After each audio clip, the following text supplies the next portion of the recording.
কি বুঝাইলে? এই জন্য বুঝাইছে আর কি যে আল্লাহ গাফুরুর রহিম, আল্লাহ ওনারা মাফ করে দিতে।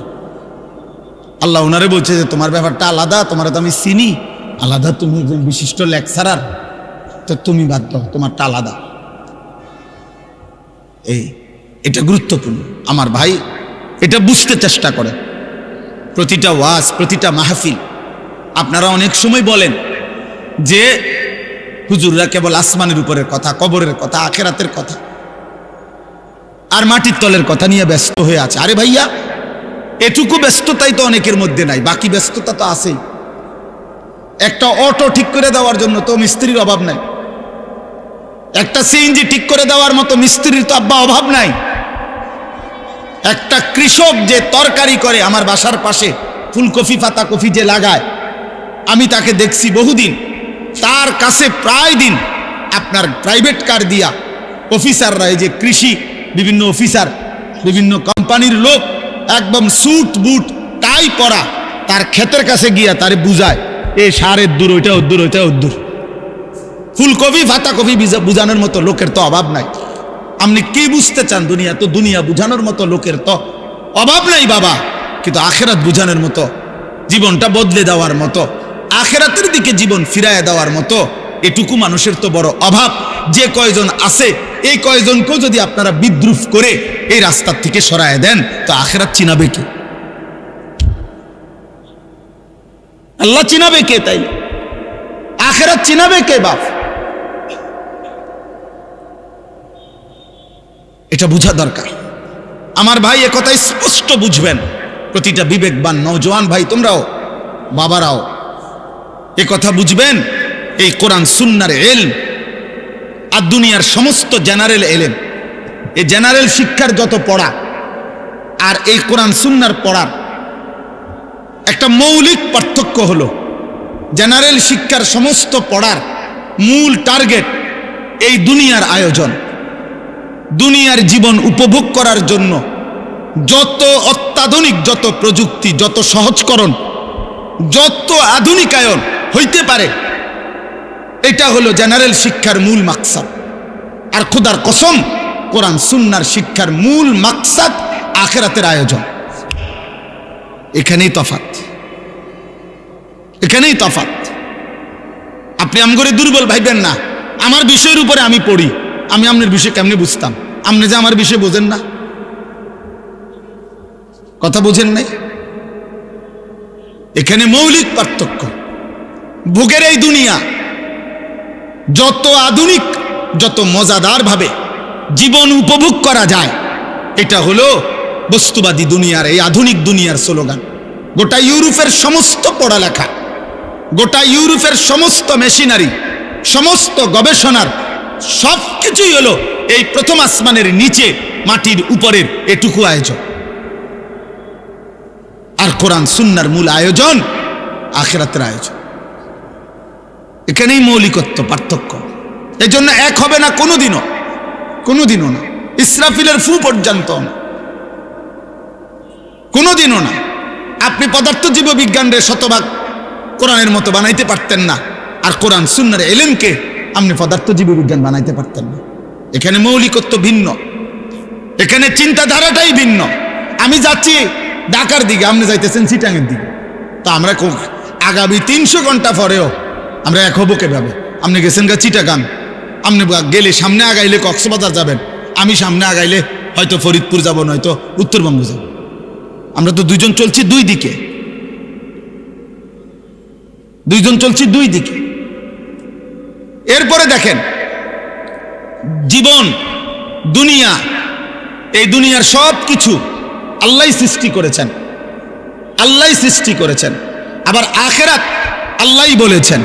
কিন্তু কোরআন এবং সুন্নাহর মধ্যে শত শত আয়াত, নবীজির শত শত হাদিসের মধ্যে দুনিয়া এবং দুনিয়ার জীবনটাকে আল্লাহ তাআলা এবং তার নবী সাল্লাল্লাহু আলাইহি সাল্লাম একদম তুচ্ছ, হেয়, হীন করে তুলে ধরেছেন। কোরআন দুনিয়াকে একদম তুচ্ছ করে তুলে ধরছে, আখিরাতকে অনেক মহান করে তুলে ধরছে। রাসূলুল্লাহ সাল্লাল্লাহু আলাইহি সাল্লামের হাদিস দুনিয়াকে একদম তুচ্ছ করে তুলে ধরছে, আখিরাতকে অনেক মহান করে তুলে ধরছে। আল্লাহ তাআলা কোরআনুল কারীমের মধ্যে বলছে ওমা হাযিহিল হায়াতুদ দুনিয়া ইল্লা লাহবুন ওয়া লাইব। এই কথাটা কোরআনে বারবার আছে। আল্লাহ বলছে বান্দা শোনো, দুনিয়ার জীবন আর কিছুই নয়, শুধুই তামাশা, শুধুই খেলাধুলা। তামাশা তামাশা, এই বিল্ডিং 10 তলা তামাশা, 80 লাখ টাকার গাড়ি তামাশা তামাশা, 10টা ফ্যাক্টরি তামাশা তামাশা, সাজগোজ, এই ফ্যাশন, এই রূপচর্চা। হাই নওজোয়ান, তুমি তোমার দেহ চর্চা করছো, কতভাবে চুল ফিরাইলা, কত প্রসাধনী ব্যবহার করলা, নিজের শরীরের ফিটনেস ধরে রাখার জন্য কত আয়োজনই করলা। আল্লাহর কসম নওজোয়ান, সেদিন খুব সামনে, যেদিন তোমার দেহের প্রতিটা অঙ্গ তোমার বিরুদ্ধে সাক্ষ্য দেবে। ওয়াশাহিদা আলাইহিম সামউহুম ওয়া আবসারুহুম ওয়া জুলুদুহুম। আল্লাহ বলেন কান, চোখ, ও জুলুদ মানে সমস্ত চামড়া, সারা দেহের চামড়া। আল্লাহ তাআলা বলছে বান্দা তোমাদের কর্মকাণ্ড সম্পর্কে আমি আল্লাহর সামনে সাক্ষ্য দেব, সাক্ষ্য দেবে। আল্লাহ তাআলা বলছে ইন্নামা বাগিয়ুকুম আলা আনফুসিকুম। এই বান্দা, তোমরা যে প্রতিনিয়ত আমার রাস্তা ছেড়ে উল্টো পথে চলছো, বাগিয়ুন, সীমা লঙ্ঘন করছো আমার হুকুমের সাথে, তো মনে রেখো এটা প্রত্যেকটাই তোমাদের উপরেই বর্তাবে, আমার উপরে না। মান ছোট হবে না, আমার জমিন ছোট হবে না, আমার সূর্য বন্ধ হবে না, আমার চাঁদ ছোট হবে না। তোমরা সবাই নাফরমানি করলেও আসমান ছোট হয় না, আমার জমিন সংকুচিত হবে না। এটা তোমার বিরুদ্ধে যাবে। আলা আনফুসিকুম, তোমাদের বিরুদ্ধে। তোমার চুরি তোমার বিরুদ্ধে দাঁড়াবে, তোমার জিনা তোমার বিরুদ্ধে দাঁড়াবে, তোমার নর্তকী দেখা তোমার বিরুদ্ধে দাঁড়াবে, তোমার সুদের একটা একটা টাকা তোমার বিরুদ্ধে বলবে। ইন্নামা বাগিয়ুকুম আলা আনফুসিকুম। আল্লাহ তাআলা বলছে কুল বিতামাত্তা, কুল তামাত্তা বিকুফরিকা কালিলা। বান্দা তুমি তোমার নাফরমানি নিয়ে অল্প কয়টা দিন দুনিয়া ভোগ করো, আমি তোমারে বুঝাবো, আমি তোমারে বুঝাবো। অল্প কালিলা, দুনিয়াকে আল্লাহ তুচ্ছ করে দিছে। কুল মা ইনদাল্লাহি খায়রুম মিনাল লাহবি ওয়া মিনাত তিজারা। একটা উদাহরণ শুধু শুনেন। সাহাবায়ে কেরাম জুমার নামাজের দিন রাসূলুল্লাহ সাল্লাল্লাহু আলাইহি সাল্লামের প্রথম জামানায় জুমার নামাজের পরে খুতবা হইতো। এখন জুমার খুতবা হয় কখন? কথা বলেন না। ঈদের নামাজের খুতবা হয় কখন? এই আগে জুমার খুতবাও এরকম পরে হইতো। নবীজির জামানায় প্রথম বিধান ছিল, পরে আল্লাহর হুকুমে আবার বদলাইছে হুকুম। তো একদিন জুমার নামাজ নবীজি আদায় করে ফেলছে, জুমার নামাজ শেষ, এখন নবীজি সাল্লাল্লাহু আলাইহি ওয়াসাল্লাম খুতবা দিতে দাঁড়াইছে। ঠিক এই টাইমে মদিনার বাজারে পাইকার ব্যবসায়ীদের যে পাইকারি মাল দেয়, এই পাইকার আসছে। তখনকার যুগে এই পাইকার আসলে মানে বাঁশি দিয়া ফু দিত।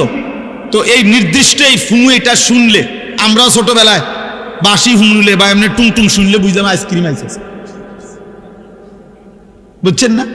এটা আমরা বুঝতাম দৌড় দিয়া। পরে কত আমার পুরা মনে আছে, আমার বাসায় আমার আব্বার বা মার এই সিরাপের বোতল, এটা ভালো বোতল, ওষুধ অনেক খাইছে না, এটা কোনাত গিয়া ফালাই দিয়া সিরাপ আইসক্রিম খাইলেছি বোতল দিয়া। বোঝেন নাই কথাটা? আমার দরকার আইসক্রিম, আমি সিরাপ দিয়া করবো কি? মায় পরে খুঁজছে যে বোতল, বলছি মা এটি হালাই দিছি, সিরাপ হালাইয়া মানে ওষুধ ফালাইয়া দিয়া আইসক্রিম খাইলেছি। তাইলে বাসি ফু দিলে তো পাইকার আসছে। তখন নিজাম ছিল, নিয়ম ছিল, পাইকার মনে করেন 15 দিন পরে, 1 মাস পরে একদিন আসতো। তো সবাই দৌড়াদৌড়ি করে, হুড়াহুড়ি করে খুচরা দোকানদাররা মালামাল নিতে যাইতো। কারণ এখন যদি মিস করে আরেক মাসের আগে কোনো কি আসবে না, পাইকার আসবে না, কঠিন হয়ে যাবে বেচা কিনা তাদের।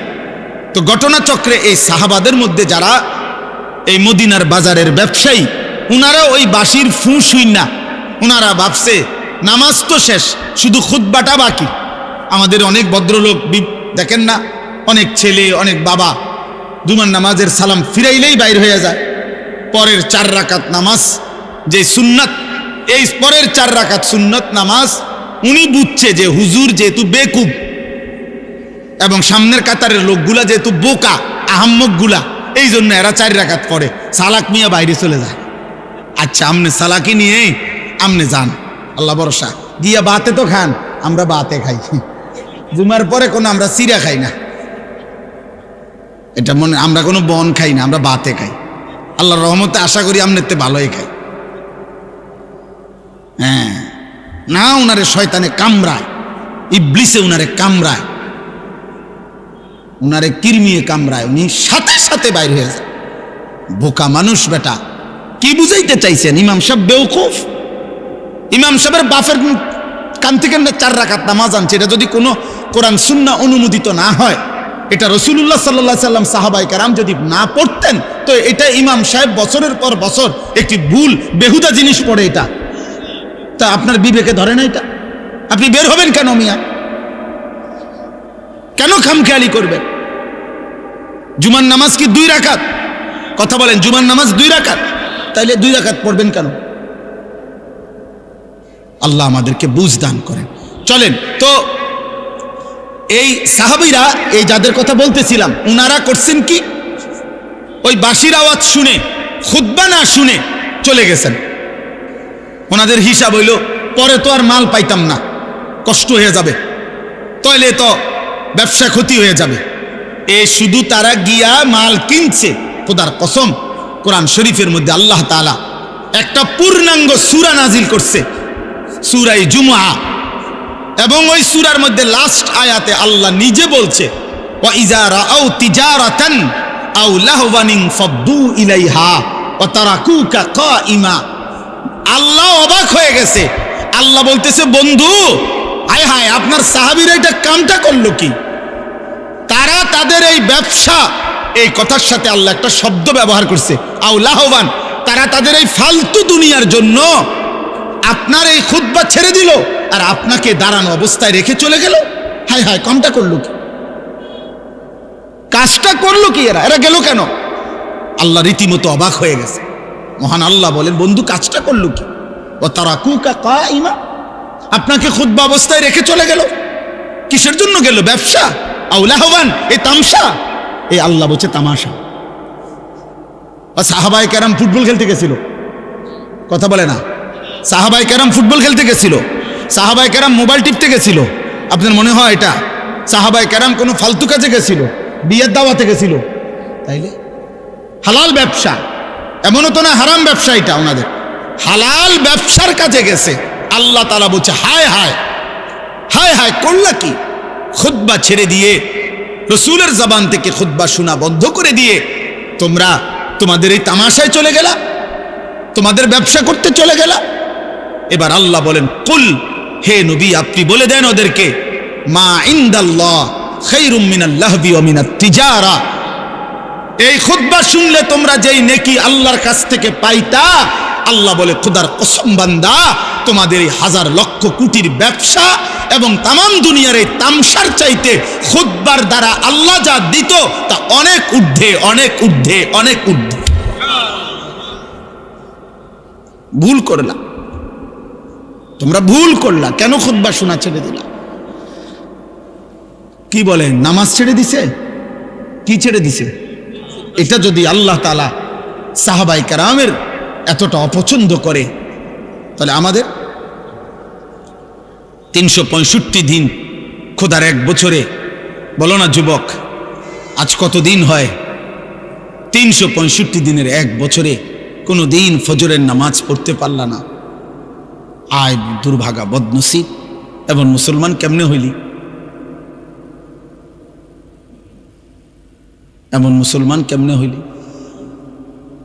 এমন নাফরমান কেমনে হইলি বাপ? 365 দিনে খোদার 1 বছরে একদিনও মনে পড়ে না? ভোরের আলো তোমারে কোনোদিন দেখবে না, সুবহে সাদিক তোমাকে কোনোদিন দেখবে না, ভোরের মুয়াজ্জিন তোমাকে কোনোদিন দেখবে না। আহা আহা, 5 ওয়াক্ত নামাজ দিনের পর দিন যাদের ছুটে যায়, কি কারণে ছুটে যায় বলেন না আব্বা? কি কারণে ছুটে যায়? কি কারণে ছুটে যায়? কি দোকানদারি করে লাইছেন এক একজন, কি দুনিয়া উল্টাইছে জানি না। আপনাকে কার ঘরে কি আছে মিয়া? সোফা 1 সেটের বেশি তো বেশিরভাগ ঘরে 2 সেট সোফা নাই। এটা তো আমার ঘরেও আছে মিয়া। কি বেশি কামাই করে ফেলছেন দুনিয়া মিয়া?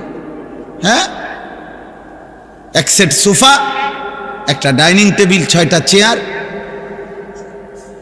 2টা খাট, 2টা আলমারি, বাথরুম 2টা, বদনা, বালতি, জগ, মগ, কাঁচের প্লেট, নুনের বাড়ি, আর কি ফার্নিচার এগুলো মিয়া?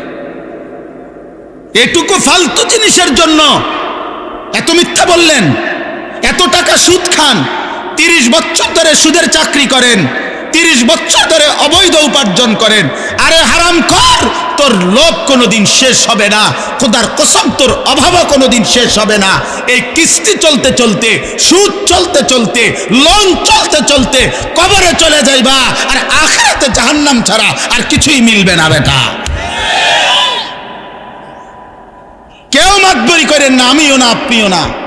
কোন নাফরমান, কোন পাপী, কোন বেনামাজি, কোন চরিত্রহীন যুবক, নারী দেখো, ছবি দেখো, উলঙ্গ দৃশ্য দেখো, জিনা যে বিচারের দৃশ্য দেখো, হারাম ছবিতে পড়ে থাকো, মোবাইলের উশৃঙ্খলার উলঙ্গতায় পড়ে থাকো, যুবক নিজেকে চালাক মনে করিস না বাপ। তুই এই সমাজের দুশ্মন, তুই এই জাতির কলঙ্ক।